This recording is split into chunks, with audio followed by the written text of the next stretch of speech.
बघा मी फळ्यावर काय लिहिले वाचा, समछेद अपूर्णांक. आता मी काही अपूर्णांक लिहिते, वाचा बरं. 1/15. चला वाचा. 4/15. छान, मोठ्यानं वाचा. अजून 6/15. Very good. अजून वाचा मोठ्यानं. 8/15. याच्यात काय सारखं दिसतंय बरं तुम्हाला? छेद सारखा दिसतोय. म्हणजे इथे 1 अंश छेद 15 म्हणजेच 1/15. वाचा. 4/15. 6/15. 8/15. या वरच्या अंकाला काय म्हणायचं बरं? अंश म्हणायचं. हे सगळे वरचे काय अंश आहेत. 1 अंश आहे, इथं 4 अंश आहे, इथं आणि इथं 8 अंश. पण इथं काय काय बरं? छेद 15. सगळ्याचा सेमच आहे. सगळ्याचा छेद काय आहे? सेमच आहे, म्हणजे सारखाच आहे. म्हणून आपण या सगळ्या अपूर्णांकाला समछेद अपूर्णांक म्हणतो. ज्याचा छेद समान आहे की नाही, ज्या ज्या अपूर्णांकाचा छेद समान आहे त्या सगळ्या अपूर्णांकाला कोणते अपूर्णांक म्हणायचं? समछेद अपूर्णांक. सम म्हणजे सारखे आणि छेद म्हणजे तुम्ही जे म्हणताय ते 15 सारखे आहेत. सगळ्यांचा छेद सारखाच. आता बघा, आपल्याला नेहमी परीक्षेमध्ये प्रश्न विचारला जातो की समछेद अपूर्णांकाची तुलना करा. तुलना म्हणजे काय? लहान कोणता मोठा, लहान कोणता मोठा कोणता. आता बघा मग कसं ठरवायचं बरं समछेद अपूर्णांकाचा? आपण कळालं तुम्हाला समछेदचं. पहिल्याचा अंश किती आहे बरं? अंश किती आहे? दुसऱ्याचा अंश किती आहे? 4. तिसऱ्याचा किती आहे? 6.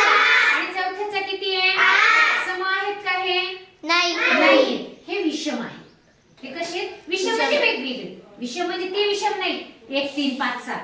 विषम म्हणजे वेगवेगळे. हा, आता आपल्याला याची तुलना करायची म्हणजे लहान कोणता मोठा कोणता. आधी आपण काय करू, या दोन अपूर्णांकांकडे बघू. इकडची बाजूला ठेवून देऊ. चला वाचा. 1/15. 4/15. मोठ्याने म्हणायचं मिठू. 1/15. 4/15. दोनच अपूर्णांक आपल्या नजरेसमोर पाहिजेत सध्या. आता बघा याच्यामध्ये कोणाचा अंश लहान आहे बरं? 1 लहान आहे, म्हणून 1/15 हा लहान आहे आणि 4 मोठा आहे, म्हणून 4/15 हा मोठा आहे. मग आपल्याला माहिती आहे च्यापेक्षा मोठा, च्यापेक्षा लहान बरोबर हे चिन्ह आपल्याला परीक्षेमध्ये विचारले जातात. 2 अपूर्णांक दिले जातात, त्यामध्ये लहान कोणता आणि मोठा कोणता. मग लक्षात घ्यायचं, जो अपूर्णांक मोठा त्याच्याकडे आपण असं चिन्ह करायचं. बघा छेद कसे येतात? समान आहेत, सारखे. मग ज्याचा अंश मोठा तो अपूर्णांक मोठा. त्या अपूर्णांकामध्ये ज्याचा अंश लहान तो अपूर्णांक लहान, ज्याचा अंश मोठा तो अपूर्णांक मोठा. आता याचं वाचन कसं करायचं बरं?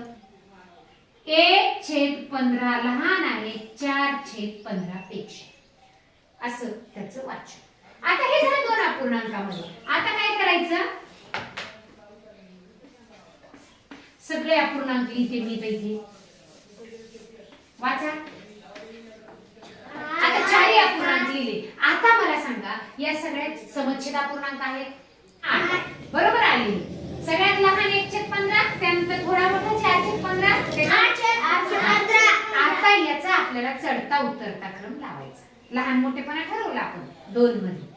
आता चढता आणि उतरता क्रम पण आपल्याला परीक्षेमध्ये येतो. 3 अपूर्णांक असतील, 4 असतील, 5 असतील, 6 असतील, किती पण दिलेले असतील, समछेद अपूर्णांकाचं बघतोय आपण. आता बघा मग सगळ्यात लहान बघितलंय, म्हणून आपण काय करायचं? आता सगळ्यात लहान आहे 1/15 लहान आहे 4/15 पेक्षा. 4/15 लहान आहे 6/15 पेक्षा. 6/15 लहान आहे 8/15 पेक्षा. हा झाला चढता क्रम, लहान कडून मोठ्याकडे. कोणाकडे तोंड केलेत मी? सगळे मोठ्या अपूर्णांकाकडे. लहानाकडे हा कोण आला पाहिजे, म्हणजे इकडचा हा लहान. आता उतरता क्रमाला सांगा मला कोणता पूर्णांक आधी येईल, पटपट बोला. 815 पुन्हा 615 त्यानंतर 415 त्यानंतर 115 आता बघा, आता काय लावायचं आपल्याला उतरता क्रम, म्हणजे सगळ्यात आधी कोणता पूर्णांक येणार, मोठा. म्हणजे आता इकडं आता याचं वाचन नीट ऐका. 8/15 मोठे आहेत 6/15 पेक्षा, 6/15 मोठे आहेत 4/15 पेक्षा, 4/15 मोठे आहेत 1/15 पेक्षा. बघा करता क्रम, कारण सगळ्यात आधी कोणती संख्या आहे, मोठी. जसं आपण संख्येमध्ये करतो तसंच आपण अपूर्णांकातही करायचे, कारण याचे छेद समान आहेत, याच्याकडे बघायची गरज नाहीये, फक्त अंश बघायचे. आणि लहानाकडून मोठ्याकडे म्हणजे कोणता क्रम, चढता क्रम. मोठ्याकडून खाली लहानाकडे म्हणजे या पद्धतीने आपण समच्छेद अपूर्णांकाची तुलना करायची आणि चढता उतरता क्रम लावायचा. आलं लक्षात? हो. छान.